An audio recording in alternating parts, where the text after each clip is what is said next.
because right now it is the now, and that is your ACW Tag Team Champions, Hale Collins and Vic Dalishus join us. Vic, Hale, thanks for coming on this morning. Yeah, thank you so much for having us. It is absolutely a pleasure to be here, and we really appreciate the opportunity. Thank you so much. Well, I wanted to get you guys on because Awesome Championship Wrestling is something that Tommy and I talk about a lot here on Busted Open. You just had another sold-out show this past Saturday at one of the best wrestling venues ever at the old Mid-Hudson Civic Center. They call it something else now. It doesn't matter. But it's the old Mid... What's it called, Tommy? MJN Center. That's nice. The Mid-Hudson Civic Center in Poughkeepsie, New York. And to see another sold-out show, and people talk about independent wrestling. They talk about wrestling outside the major companies. And Vic, you guys are able to kill it each and every event, multiple times a year. Talk about the success of Awesome Championship Wrestling. You know, we've been super fortunate to put together something that the fans are excited about and something that they want to see. There was a big gap for professional wrestling in the Hudson Valley, and most notably in that building, the old Mid-Hudson Civic Center, now the MJN Center. And we just kind of felt that there was a lot more that could be done in this area, and even on a bigger scale in all of independent wrestling, on how shows could be presented, how the wrestlers should be treated. There's also been a lack of long-term storytelling in independent wrestling, and it's something that we wanted to try to bring back in a really big way, because there's been this energy and notion that that doesn't work on this level, and that the fans wouldn't pay attention from one show to the next. And Hale and I were both very adamant that that was something that really needed to be a part of Awesome Championship Wrestling. It was some storylines, some long-term storytelling. Fans really dig the Easter eggs. Fans really dig the little things that we've tried to throw in there to keep them engaged and keep them interested, and give back to the fans for what they've always given to us. And it's really important to us that we have done this the way that we have. And they've rewarded us with some sold out shows over the last year. We just hit our 1 year anniversary. We have some of the best fans in the world right here in New York, the Northeast, Hudson Valley. And, you know, it's a love relationship. We love to give it to them, and they love coming. So far right now, we're really rocking on all cylinders. You know, Hale, for you, when you have a successful show like you had on Saturday, like, how do you feel afterwards? Like, how do you feel about, like, what you were able to deliver this past Saturday? It comes off like surreal, but we put a lot of hard work into it, and it's a really good payoff the next day. Social media blow up, and I was really happy with the Gangrel entrance, like, and how people got, like, the Lost Boys theme in the beginning, led into it. The place erupted. You see people's camera phones, taking videos. I like to see the whole place just shake. Cool. All right, we lost Hale. We lost Hale. So, Vic, I'm just going to focus on you, if that's okay, Vic. Hale's doing the job. Yeah. Hale Collins, he'll do that job. The Hudson Valley has great wrestling, but it doesn't have great internet. But go ahead, Tommy. To talk about, like, that night, you know, again, special. I mean, I'm very, very close with both Vic and Hale. And for those who don't know their story, they helped me out. They came up with the idea for me and House of Hardcore and all that stuff. And then afterwards, like, they were like, hey, we want to do this on our own. And was like, yeah, go for it. But, like, that night was special. Like, Hale was also trained by Johnny Rodz, WWE Hall of Famer, Pro Wrestling Hall of Fame as well, 2-time Hall of Famer. Johnny's, we debate his age. The internet said he's 87. I thought he was 85. But, like, Johnny coming to the ring with us was, like, such a cool moment. You know, the guy who helped train us. And then, like, there's other people in that at that show that Johnny trained. And, you know, when Hale's talking about cameras shaking and all that stuff, there's cool-ass moments that happen that It's not going to happen. Listen, it's not going to happen in TNA. It's not going to happen in WWE. It's not going to happen in AEW when you get moments like that for people that 100% deserve them. So it is, it's cool to see, but also like the end result, Dave, and you were there, you were the special enforcer. The end result was actually quite shocking to me. Yeah, I mean, I got belted with bottles of water and programs and garbage was being dumped into the ring. Yeah, but to that point, to see fans that are that passionate about what's going on in the ring, they're not focused on social media or focused on results. They're focused on the stories that are being told in the ring and on the show. And to Vic's point, Awesome Championship Wrestling does that. And listen, Tommy, Saturday could have been a disaster. Your ACW champion, Matt Cardona, just signed with the WWE and appeared on SmackDown the night before. And then you have to make the announcement, or better yet, I had to make the announcement that Matt Cardona wasn't going to be appearing on the show. And the fans trusting the company enough to know that, hey, that void is going to be filled, and that's exactly what happened. Like, Vic, you got to be happy that, hey, there's this news that your champion, the person who's going to be in your main event, now can't appear, but yet the audience is so connected to the product that it was just a small bump on the road, and still the most successful show of all the shows that you have done so far.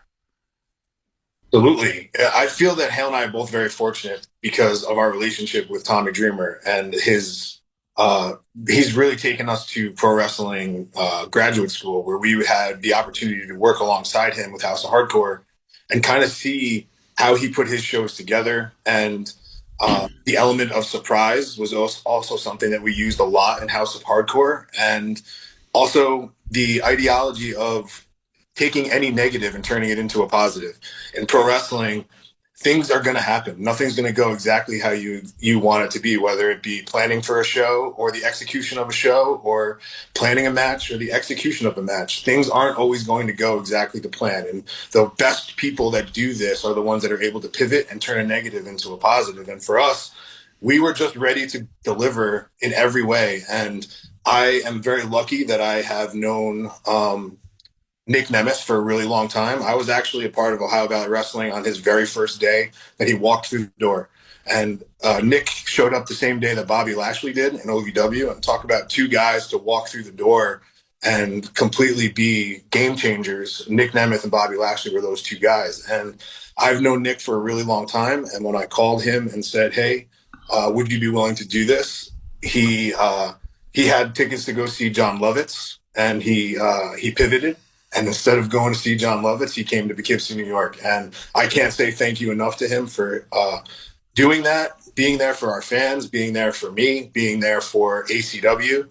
Nick is an amazing talent. And to have a match like Nick Nemeth against Mike Santana on our show, like, who could be disappointed to see that match? They delivered in every single way. Those are two of the absolute best in the game right now in a match that you don't normally get to see, and given time to tell the story of two guys trying to best each other. And for where we were at with the way the show went, we wanted to make sure that we hit them right at the beginning with the bad news, if you could say that in quotes, with the promo from Matt Cardona. Then you came out and you just hit them right with, we're going to pivot. We're going to offer the ACW Heavyweight Championship in the Poughkeepsie Rumble. The winner's going to be the new champion. And now Mike Santana and Nick Nemeth are going to be number one contenders. And from there, we were off and rolling. And we started it off with Zach Clayton against Real One and crowned a brand new national champion in Zach Clayton.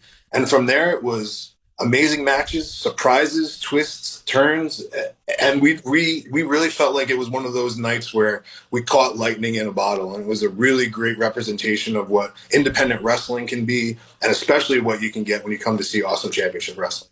Now, we don't normally do this, but we do have some callers on the line that want to talk about ACW. So if you mind, guys, can we take a couple of calls from the nation? Absolutely. Let's do it, man. All right. Let's go out to Ricky in Orlando. What's going on, Ricky? Good morning, Dave. Good morning, Tommy. I want to say, first of all, ACW, that was a actual great event. I was watching this on Fight TV, and I was actually very in tuned into the match with Tommy and yourself, Dave. And I know you were hired as the special enforcer, and I know the other team basically forced you to have to do a 3 count. I thought in the state of New York that you had to be a certified official. Now, I know there's creative freedom and all, but I was just curious. I needed a more of an explanation because I feel Tommy got screwed out because Tommy is a Hall of Famer there. Well, Ricky, being that you're a Florida man, I'll try to make this as simple as possible, and thanks for the phone call. And again, he was watching on Triller TV and get all ACW available on Triller TV. And I'm not in the state of New Jersey, but in the state of New York, because I let the one in New Jersey lapse. But I do have a membership card as an official for the state of New York, so that does carry into Poughkeepsie. And if you remember, I was wearing the black and white stripes. I had that shirt on as the enforcer outside the ring. So that stands. That 3 count does stand from what happened on Saturday. And Tommy was pinned. I can't help what I did not see. So seeing that Tommy was pinned, I had to make the 3 count. I didn't want to make the 3 count. And Hale Collins is having issues with his internet because I would talk to him about this.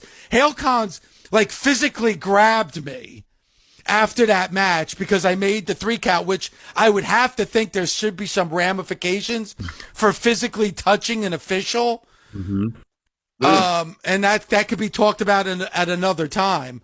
But there was a lot that went on there, Dave. Yes. There was a lot that all happened within a few short minutes there. My wife was at ringside cheering us on, and she was inadvertently nailed by the Sean Donovan hitting the official who smashed into her, which knocked her down on the floor, caused me to jump over the barricade and check on my wife and my family, make sure she was okay.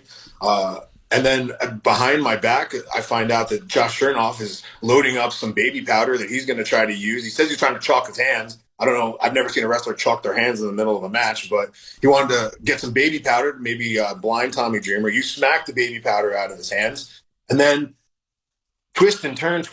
All of a sudden, I hear 1, 2, and then a delay, and then 3. And I look back from where I'm at in the fans, and I see Dreamer's down. Josh Chernoff is on top of him. Sent to Slaughter is gloating. There's garbage flying in from the crowd. What the hell happened in just a few minutes here? This completely broke down, went a direction that we were not anticipating. I got my wife being tended to by medical staff, and everything what we thought we were doing there all of a sudden completely broke down in just a few seconds. If you would have told me Josh Chernoff, this pipsqueak of a manager, was going to ever get a pinfall victory over the MJN Center Hall of Famer, Tommy Dreamer, I would have told you were lying. I would have never believed it, ever. And then that's what happened. And then for you to be the one to count the pinfall, the New York State Athletic Commission was in the building. They cleared that you were absolutely certified and okay. Physical, past I took a physical before the match. Right before the match, I took a physical. That's how it happened to our caller. Yeah. So... that's the way it was. He was allowed to be there. He's completely just had as much authority as the referee that was in the ring. And when that referee got taken down because he smacked into my wife and down at the barricade, who was left to do it but Dave?